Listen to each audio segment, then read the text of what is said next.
कैसे हैं आप सब। तो हमने बेसिक ब्लॉकचेन का एक बेसिक ओवरव्यू देख लिया है। तो आज हम उसके की कॉन्सेप्ट्स को जानते हैं। ठीक है, तो मैं दिखाता हूँ। तो इसे की कॉन्सेप्ट्स में 4 पॉइंट्स है, उनको देखना है। ब्लॉक्स क्या होते हैं हमने पिछली वीडियो में भी देखा था, लेकिन इसमें डिटेल में जानेंगे। Blocks, transactions, nodes and consensus, ये सबसे इंपॉर्टेंट है। ठीक है, तो ब्लॉक्स जानने से पहले हम देखते हैं ट्रांजेक्शन्स क्या होते हैं। ठीक है, तो ट्रांजेक्शन्स क्या होते हैं नॉर्मली। देखो, जैसे कि नॉर्मल कोई भी एप्लीकेशन उठाओ, सोशल मीडिया, फेसबुक की बात करते हैं।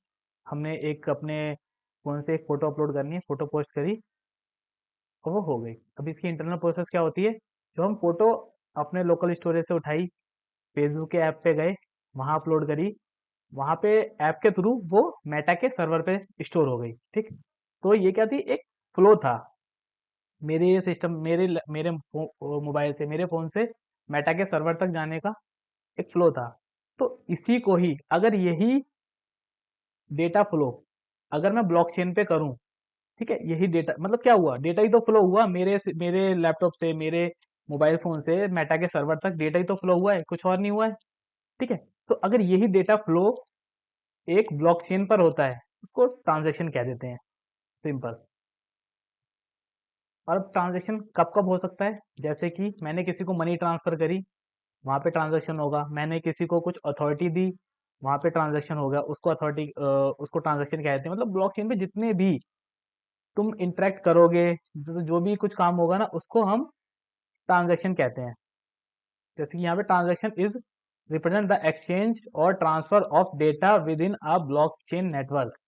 मतलब डेटा का आदान प्रदान और ट्रांसफर, डेटा को ट्रांसफर करने को ही हम ट्रांजैक्शन ट्रांजैक्शन कहते हैं। कहाँ पे, ब्लॉकचेन के अंदर। ये क्या कहते हैं, फाइनेंशियल ट्रांजैक्शन भी हो सकती है, जैसे कि कुछ मनी ट्रांसफर कर रहे हो हम। रिकॉर्ड्स ऑफ ओनरशिप, मतलब किसी को ओनरशिप दे रहे हो, जैसे कि एनएफटीज की ओनरशिप दे रहे हैं, या किसी एप्लीकेशन की ओनरशिप दे रहे हैं। देखते जाएंगे जब हम मूव ऑन करेंगे अपने इस सीरीज में। And each transaction is digitally signed by the sender. हाँ, सबसे इंपॉर्टेंट है कि कोई ट्रांजेक्शन ऐसे ही नहीं हो जाता है। जो ट्रांजेक्शन होगा ना, वो डिजिटली साइन होता है। कौन करता है उसको, सेंडर करता है। कैसे करता है, सेंडर के पास दो की होती है, पब्लिक की, प्राइवेट की। आगे देखते जाएंगे, बस एक ओवरव्यू याद रखो बस इसको, कि ट्रांजेक्शन मेन क्या होता है। पब्लिक की, प्राइवेट की। तो प्राइवेट की से वो क्या करता है, यूजर साइन करता है, मतलब ऑथराइज करता है। जैसे कि हम यूपीआई से मनी ट्रांसफर करते हैं, यूपीआई से मनी ट्रांसफर करते टाइम लास्ट में क्या आता है, पिन डालते हैं। ठीक है, तो जो पिन डालते हैं उसको क्या कहते, उसी को यहाँ पे क्या कह दिया, साइन कह दिया। कि ट्रांजेक्शन जो क्या है, जो सेंडर होता है उसको साइन कर देता है। ठीक है, मतलब ऑथेंटिकेट कर दिया कि भाई ये मनी ट्रांसफर हो जाएगी यहाँ से यहाँ तक। तो उसी को यहाँ पे साइन का नाम दे दिया इसने। ठीक है, और इसमें जो जो ट्रांजैक्शन हुआ, मतलब जो डेटा फ्लो हुआ, उसमें क्या क्या डेटा होता है। कुछ भी हो सकता है, अमाउंट हो सकता है, पैसे हो सकते हैं, कि जैसे कि मनी ट्रांसफर का लिए देख लेते हैं। ठीक है, सेंडर की डिटेल्स हो सकती हैं, रिसीवर की डिटेल्स हो सकती हैं, और अमाउंट हो सकता है, और कौन से बैंक से ट्रांसफर हुआ है, कौन से ऐप से ट्रांसफर हुआ है, कौन सी आईपी है, कौन से प्लेस से, सारी चीजें। तो ये सब डेटा है। तो ये सब डेटा क्या होगा, उस ट्रांजेक्शन में ये सब डेटा एडिड होगा बस। It contain recipient address, amount, transfer and other additional details. मतलब जो भी डिटेल्स होंगी ट्रांजेक्शन से रिलेटेड, उस डेटा फ्लो से रिलेटेड जो भी डिटेल्स होंगी, वो उसके अंदर एडिड होती है, उस ट्रांजेक्शन के अंदर। ठीक है, तो ये हो गया ट्रांजेक्शन। ट्रांजेक्शन मतलब data flow in blockchain. Transaction हो गया। अब ट्रांजेक्शन के बाद हम क्या देखते हैं, ट्रांजेक्शन से पॉइंट 2 था, हमने पहले पढ़ लिया। अब देखते हैं ब्लॉक्स क्या होते हैं। तो ब्लॉक्स नथिंग, हमने लास्ट वीडियो में देखा था क्या था, एक बॉक्स है जिसके अंदर हम रिकॉर्ड्स रखते जा रहे हैं। अभी भी डेफिनेशन वही है। Transaction is the bundles together into a groups and blocks. मतलब हमने क्या करा था, जितने भी ट्रांजेक्शन हुए, जितने भी डेटा फ्लो हुए, उसको हमने कहाँ पे एक बंडल बना के एक जगह रख दिया, उसी को हमने ब्लॉक कह दिया। ठीक है, जैसे हमने जितने भी रिकॉर्ड्स उस टाइम किए थे टीचर वाले केस में, उन सबको उठा के हमने एक बॉक्स में बंद कर दिया, उसको हमने ब्लॉक कह दिया था। सेम चीज है। ठीक है, मतलब जितने भी ट्रांजैक्शन हुए, जितना भी डाटा फ्लो हुआ, उसको हमने क्या किया, एक बॉक्स में रख दिया, एक ब्लॉक में रख दिया। ठीक है, अब लेकिन ब्लॉक की एक कैपेसिटी होगी। अब ये थोड़ी कि अनलिमिटेड बढ़ते ही जाएंगे। ब्लॉक की कैपेसिटी है ईच ब्लॉक की एक लिमिट है कि उससे ज़्यादा उसमें ऐड नहीं कर पाएंगे। और चेन टुगेदर, टुगेदर मतलब once a block is filled with a verified transaction it's cryptographically link to the previous block. Same चीज, जैसे ही ब्लॉक बन जाता है, जैसे ही ट्रांजेक्शन ब्लॉक बन गया, ट्रांजेक्शन हो गए, ब्लॉक बन गया, अब अब क्या होता है, ये ट्रांजेक्शन को वेरीफाई करा जाता है। वेरीफाई जब होगा उसके बाद, अभी बताऊंगा वेरीफाई क्या होता है। ये क्या कह रहा है, link together to the previous block, जो हमने बिल्कुल ही अभी पढ़ा था कि वो प्रीवियस ब्लॉक से लिंक हो जाता है। कैसे होता है, ऐसे, ये ब्लॉक बना, ब्लॉक के अंदर ट्रांजेक्शन्स आए, उसके बाद फिर हैश जनरेट किया इसने, ये भी ब्लॉक बना, इसने भी हैश जनरेट किया, बट इसके प्रीवियस हैश में क्या आ जाएगा, पिछले वाले हैश का वैल्यू आ जाएगी। तो इसके थ्रू लिंक बन गया आपस में। इसके पास ब्लॉक टू के पास ब्लॉक वन का हैश स्टोर है, तो एज अ लिंक बन गया, एज अ रेफरेंस अब इसने स्टोर कर लिया। अभी मुझे ब्लॉक टू को रेफर, ब्लॉक वन तक जाना होगा तो ब्लॉक टू का हैश देखूंगा, ब्लॉक टू का हैश क्या है, मतलब ब्लॉक टू का प्रीवियस हैश क्या है, वो निकालूंगा मैं और ब्लॉक वन में चले जाऊंगा। ठीक है, ऐसे बनता है इसका link to the previous block, ऐसे वो लिंक हो जाता है। और फिर block hash, this hash is like a fingerprint generated using cryptographic algorithm. जो हैश जनरेट होता है, जो हमने बताया था कि ये ब्लॉक सील हो गया, सील करके एक की जनरेट करी थी हैश नाम से। ठीक है, जब ये ब्लॉक बनता है, इसके अंदर जो भी डेटा होता है, ये रहा। ठीक है, ये ब्लॉक है, ये एक ब्लॉक है, ब्लॉक के अंदर डेटा होता है, डेटा के अंदर कुछ भी हो सकता है, लिस्ट ऑफ डेटा, ट्रांजैक्शन, कुछ भी, जो भी डेटा हो रहा है, मेनली हम ट्रांजैक्शंस होते हैं उसके अंदर। और क्या होता है, प्रीवियस हैश होता है और हैश होता है। और हैश कैसे जनरेट होता है, हैश जनरेट होता है उसके ब्लॉक नंबर से, ब्लॉक नंबर, उसके अंदर का डेटा, जितने भी ट्रांजेक्शन हुए हैं, और करंट टाइम स्टैम्प सबसे इंपॉर्टेंट, इन सबका कंबाइन करते हैं। और फिर using cryptographic algorithm, mostly we are using SHA-256। ठीक है, तो उसको जो डेटा है उन सबको कंबाइन करके हमने कंबाइन करा और एक हैश जनरेट कर दिया, और उसी हैश को हमने ये लिख दिया, ये हैश ये रहा। ठीक है, पिछले वाले केस, पिछले वाले ब्लॉक का भी एक हैश होगा, तो पिछले वाले ब्लॉक का जो हैश होगा हम करंट ब्लॉक के प्रीवियस हैश वाली वैल्यू में स्टोर करा देते हैं, सिंपल, दैट्स इट। ऐसे बन जाता है एक लिंक, ऐसे एक चेन बनती रहती है, ब्लॉक बना, ब्लॉक बना, दोनों को लिंक हुआ, ब्लॉक बना, ब्लॉक बना, दोनों का लिंक हुआ।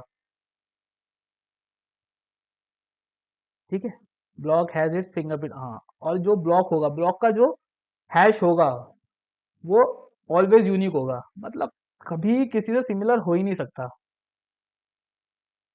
क्योंकि कभी किसी से सिमिलर इसलिए नहीं हो सकता क्योंकि जो हैश जनरेट होता है वो इन सब डेटा से जनरेट होता है।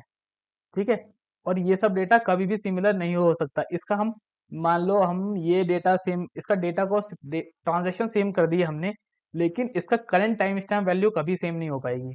तो इस वजह से इसका जो ट्रांजेक्शन हैश वैल्यू मिलेगी वो हमेशा डिफरेंट मिलेगी, लाइक अ फिंगरप्रिंट।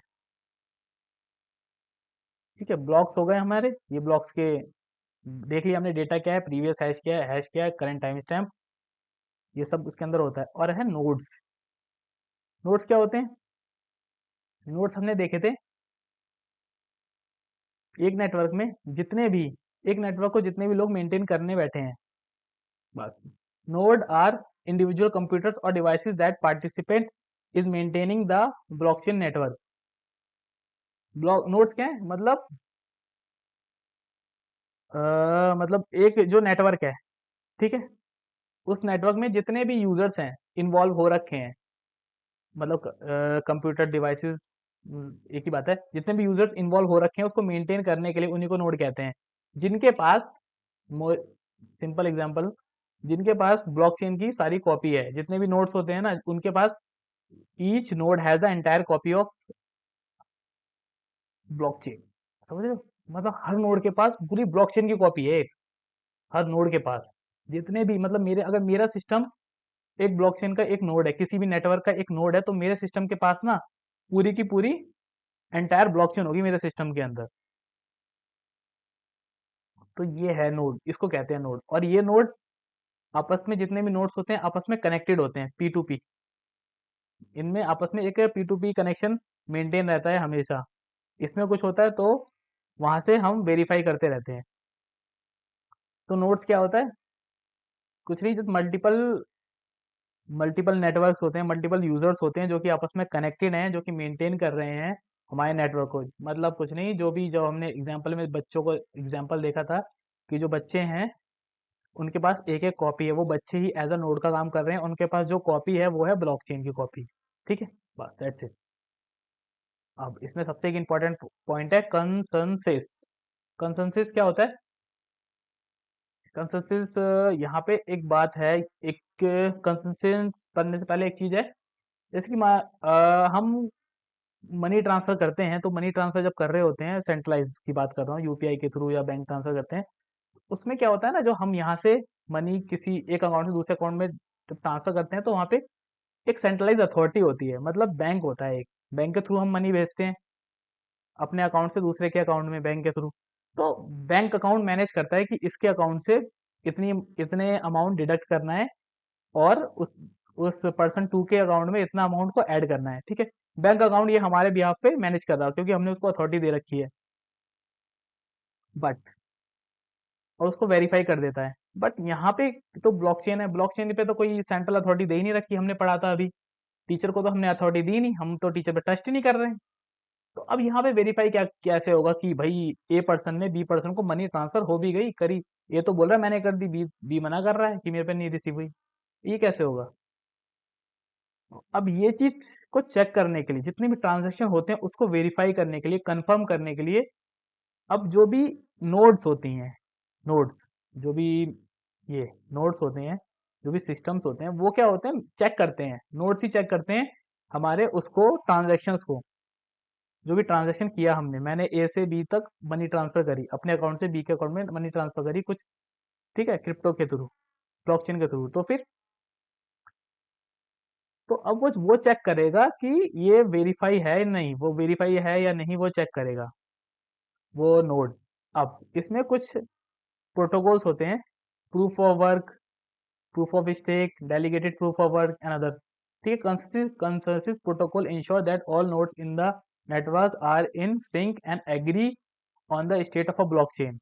मतलब इनका ये काम ही यही होता है कि वेरीफाई करना, जितने भी वो ट्रांजेक्शन्स होते हैं ब्लॉक्स के या नॉर्मल ट्रांजेक्शन होते हैं, उनको वेरीफाई करना कि ये है या नहीं। अब वेरीफाई किस बेसिस पे होता है? वेरीफाई उस बेसिस पे होता है कि उसके पास क्या क्या अथॉरिटी है। जैसे कि प्रूफ ऑफ वर्क या प्रूफ ऑफ स्टेक, ये दो दो अलग अलग अलग प्रोटोकॉल हैं। प्रोटोकॉल मतलब सेट ऑफ रूल्स कि ये रूल फॉलो करना है। जैसे कि प्रूफ ऑफ स्टेक में क्या होता है? प्रूफ ऑफ स्टेक में उस नोड की बात ज्यादा मानी जाती है जिसने ज्यादा स्टेक कर रखा है, मतलब जिसके पास ज्यादा अमाउंट ऑफ क्रिप्टो है। ठीक है, ये होता है। इसके proof of work, proof of stake के बारे में ज्यादा आगे देखेंगे। मतलब मेन कंसेंसस ये देखना है, कंसेंसस क्या होती है कि हम वेरीफाई करने की का प्रोटोकॉल क्या है मेरा। प्रूफ ऑफ वर्क है या प्रूफ ऑफ स्टेक है, वेरीफाई करने का प्रोटोकॉल क्या है, और उसको कंफर्म करना होता है। जो भी मतलब मेन जो ट्रांजैक्शन को कंफर्म करना होता है। जो यहाँ पे क्या लिखा था हमने, एक ट्रांजैक्शन में लिखा, एक डेफिनेशन थी, each transaction digitally sign it contain the recipient. ठीक है, हाँ, यहाँ पे चेन टुगेदर ये क्या था, once a block is filled with the verified transactions. मतलब इसमें क्या कह रहा है, वेरीफाइड ट्रांजैक्शन। वेरीफाइड ट्रांजैक्शन कौन करेगा? मेरा नोड करेगा। नोड वाला जो भी बंदा होगा, जो भी नोड पे बैठा हुआ है, वो करेगा। किसका यूज करके? एक जो कंसेंसस कंसेंसस जो हमने यूज कर रहे हैं, या तो प्रूफ ऑफ वर्क है या प्रूफ ऑफ नेटवर्क है, डिपेंडिंग अपॉन द चेंज, जौन सी चेन हम यूज कर रहे हैं। पहले इथीरियम पे प्रूफ ऑफ वर्क था, बट नाउ करेंटली इथीरियम 2.0 पे क्या है, प्रूफ ऑफ स्टेक का यूज यूज कर रहे हैं हम। ठीक है, तो हमने अभी तक अपने इन चार बेसिक पॉइंट्स को, की पॉइंट्स को कवर अप कर लिया है। अब नेक्स्ट वीडियो में जानते हैं इसको और डिटेल्स में, और मिलते हैं नेक्स्ट वीडियो में।